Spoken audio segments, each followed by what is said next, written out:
একো বস্তু মই এজনী খবৰ দি জিকাইছিলো কংগ্ৰেছৰ মোৰ মানুহটো ডাঙৰ ফেলে লৈ গৈছিলে মই ৰাজীৱ দেখিলো নাচি নাচি মেখেলা পিন্ধি গ'লে আজিলৈকে একো বস্তু নাই হয় ন তাৰপিছতে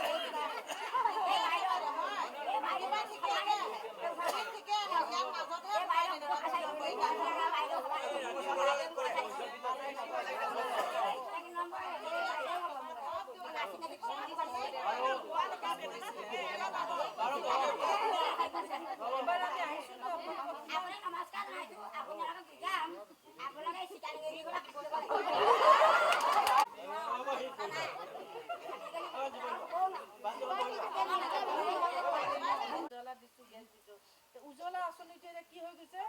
নজ্বলা কেনেকৈ চলিব 1200 টকাত মইতো জ্বলাব নোৱাৰো না পাৰে নেকি আপোনালোকে 1200 টকাত যদি মই চিলিণ্ডাৰে কৰিব লাগে তেতিয়া দেখোন মই ধনী মানুহ হ'ব লাগিব দুখীয়া মানুহে কেনেকৈ 1200 টকাত চিলিণ্ডাৰ দিয়ে তেতিয়াহ'লে ভাত খাইছে ৰান্ধিব পৰা যুগলটোৱে নিদিয়া নাই আৰু ইফালে কৈ আমি আমুক দিছোঁ তামুক দিছোঁ কি দিছে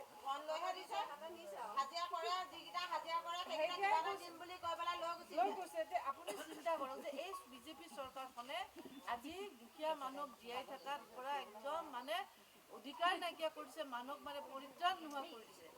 আজি মানুহ জীয়াই থাকিব নোৱাৰে আজি প্ৰত্যেকৰ ঘৰত যাওক এটাই সমস্যা যে বাইদেউ আমি চলিব নোৱাৰোঁ আমি আজি স্কুলৰ ফিজ দিব নোৱাৰোঁ আজি ইলেক্ট্ৰিকৰ বিল বাৰে বাৰে বঢ়াই থাকে কাৰোবাৰ ঘৰত যদি স্কুটাৰখন আছে স্কুটাৰখন চলাব নোৱাৰি তাতে পেট্ৰলৰ দাম বঢ়াই দিছে এই যে নৰেন্দ্ৰ মোদী জানে না তো বাৰে বাৰে টিভিত আহি থাকে না আহি থাকে নাই আহি থাকে কাৰণে মুখখনে দেখুৱাই থাকে কিন্তু তেওঁলোকে দিছে কি আমাক অকল দুখ বেদনা কষ্ট দিছে তেওঁ এটাওতো ভাল খবৰ লৈ নাহে টিভিটোত আহে নেকি দুখীয়া মানুহৰ কাৰণে কিবা এটা আঁচনি লৈ আহে নেকি যে বস্তুৰ দাম কমাই বুলি আহে নাই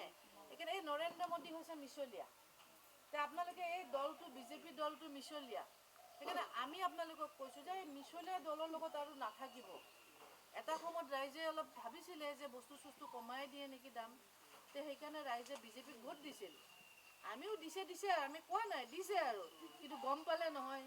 যে বস্তুৰ দামটো কমাই নিদিয়ে উল্টা দিনক দিনে আজি ঔষধৰ দাম বাঢ়ি গৈছে আপোনালোকে এনেকৈ থাকে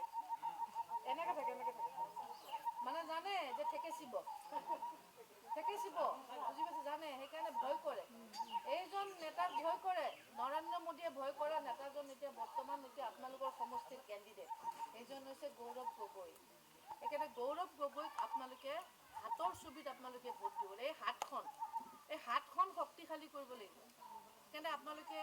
মই অনুৰোধ কৰিলোঁ যে আমাৰ কংগ্ৰেছ চৰকাৰ কেন্দ্ৰত আহিলে আপোনালোকে মহিলাসকলে কিছুমান সুবিধাও পাব এতিয়া আমাক আপোনালোকক অৰুণোদয় দিছে মাত্ৰ আপোনালোকে কি পায় 1200 টকাত কিবা হ'ব একোতো নহ'ব মাহত 2টা চিলিণ্ডাৰ লাগেনে ক'ব গ'লে এটা চিলিণ্ডাৰ কিনিতে অতি পইচা শেষ ইফালে চাউল দালি মিঠাতেল ইতিমধ্যে গৌৰৱ গগৈ জিকি আছে আমি কম্পিটিশ্যন হৈছে এতিয়া আমাৰ জিলাই কম্পিটিশ্যন লাগি গৈছে মই অলপ আগতে মাজুলী জিলা অফিচত বহি আহিলোঁ তেওঁ ক'লে যে আমাৰ শিৱসাগৰৰ লগত কম্পিটিশ্যন হৈছে আমাৰ যোৰহাটৰ লগত কম্পিটিশ্যন আমি যে কোনে কিমান ভোট দিব পাৰোঁ তেওঁ কৈছে যে আমি এতিয়া মাজুলী এটা হায়েষ্ট ভোট দিম সেইকাৰণে মুখ্যমন্ত্ৰী ডাঙৰীয়াই জানেই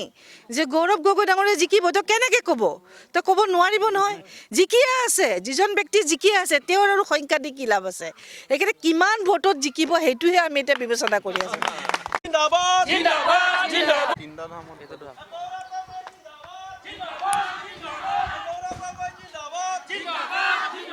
গৌরব গগৈ জিন্দাবাদ জিন্দাবাদ জিন্দাবাদ জাতীয় কংগ্রেস জিন্দাবাদ জিন্দাবাদ জিন্দাবাদ জাতীয় কংগ্রেস জিন্দাবাদ জিন্দাবাদ জিন্দাবাদ কংগ্রেসের জয় রাইজর জয় কংগ্রেসের জয় রাইজর জয় কংগ্রেসের জয়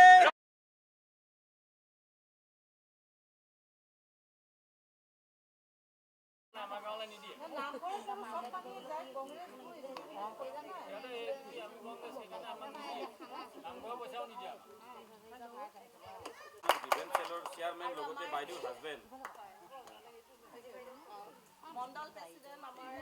বাইদেউ আৰু আমাৰ আপোনালোকে ফাৰ্ষ্টতে আমি অপু সমষ্টিৰ বিধায়িকা বাইদেউ নন্দিতা দাস বাইদেউ আৰু মন্ত্ৰী ডাঙৰীয়াই কি কয় কি নকয় তেওঁ সেই কথা কথাৰ কোনো মানে ক'ব গ'লে কোনো ভেলুৱে নাই। তেওঁ আজি এটা কয় কালি এটা কয়। তেওঁ কংগ্ৰেছত যেতিয়া আছিলে তেতিয়া তেওঁ কৈছিল গুজৰাটৰ পাইপেদি মানে মুছলমানৰ তেজ যাব। আজি তেওঁ নৰেন্দ্ৰ মোদীক শ্ৰীৰাম কৰি তেল মাৰি থাকে। তেওঁ মুখ্যমন্ত্ৰীৰ কথা আমি শুনি লাভ নাই। তেওঁ কওক যে আমাৰ জনগোষ্ঠী জনজাতিকৰণ হ'লনে নাই,